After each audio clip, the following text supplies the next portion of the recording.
And we're here with Diane. Diane, how old are you? 40. And we're at Sowers of Seeds Counseling, and you're going to tell your story, right? Yeah. So you can start wherever you want. I started smoking marijuana back in 7th grade, so that would put me at probably 13 or 14 years old. Mm-hmm. And then, of course, that led to drinking on the weekends to be with the cool people, the older kids.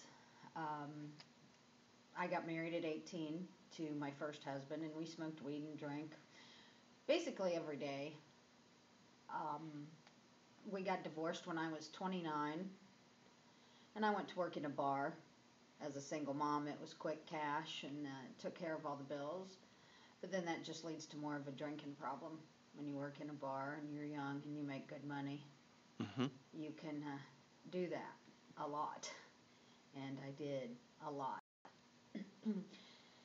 That led to meeting someone who had other addictions that I didn't know about, which turned out to be crack cocaine.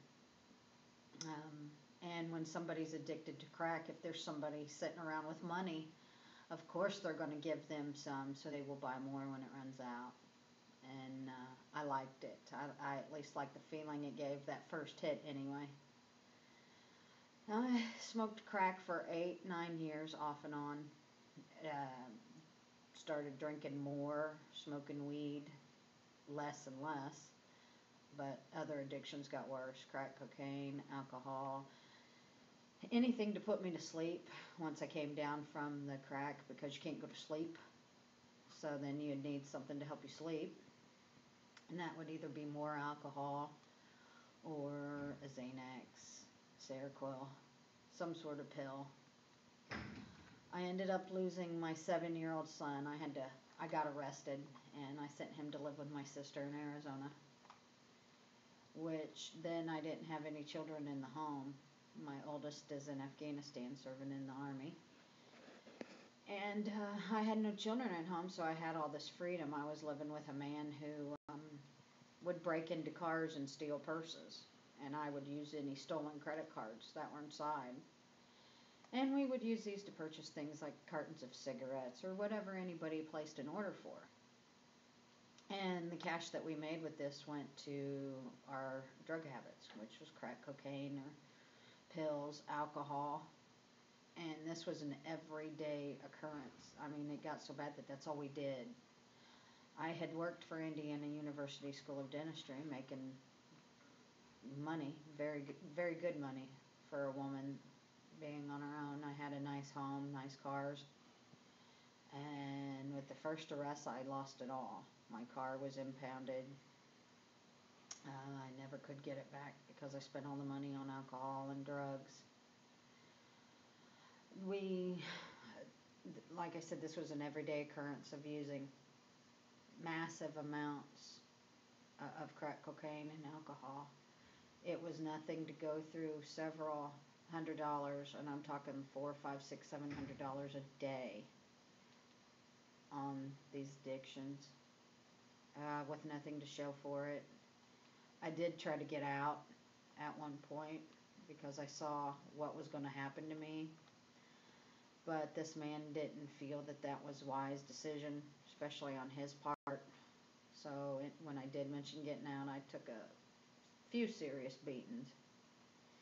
So I felt that I had nowhere to go or nowhere else to turn, which looking back now, I realize that I could have always went to a women's shelter. I could have went to my family, but I didn't. I don't know if it was because I liked the rush of how I was living. I guess that I don't know if it was for the man or for the drugs or for the alcohol or just for a little bit of all of it, maybe. I had nothing to show for it except some bruises on my face and all over my body. One felony conviction for forgery. I just kept living the same lifestyle that I was living. I wouldn't seem to leave it for some reason. I don't know why. Like I said, I lost my son, so everything seemed to impound itself. My drug use escalated substantially. And then I just remember one night before I was going to court, it was like 7 o'clock in the morning, and I had to be at court at 8:30 that morning to sign the plea agreement for my conviction, my felony conviction. I had like $250 in my pocket. I thought, I'm going to go home and go to sleep, and then when I wake up, I'm just going to get drunk. And then I'm going to change my life and use the rest of the money for a bus ticket to go out to Arizona. And then I remember praying, God, please get me out of this mess the best way you can. The best, safest, easiest way you can.